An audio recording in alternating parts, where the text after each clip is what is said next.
ସାଙ୍ଗମାନେ ନିଜକୁ କେବେ ଅଦରକାରୀ ଭାବିବନି।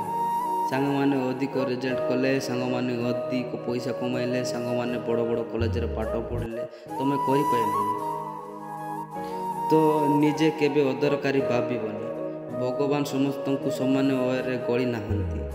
ଏମିତି ବି ବହୁତ କ୍ୱାଲିଟି ଥିବ ଯେଉଁ କ୍ୱାଲିଟି କି ସେମାନଙ୍କ ପାଖରେ ନଥିବ।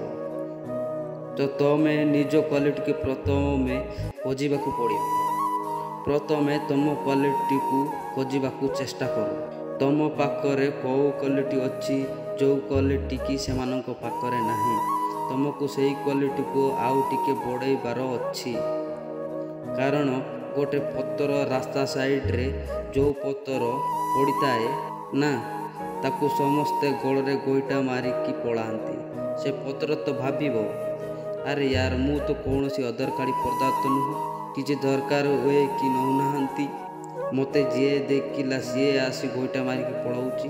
କିନ୍ତୁ ସେଇ ପଥରର ଭ୍ୟାଲ୍ୟୁ ସେତେବେଳେ ଗୋଟେ ମଣିଷ ବୁଝିପାରିବ ଯେତେବେଳେ ସେ ଗୋଟେ ରାସ୍ତାରେ ଚାଲିଥିବ ଆଉ ସେଇ ରାସ୍ତାରେ ତାକୁ କୁକୁର ଗୋଡ଼ଉଥିବେ।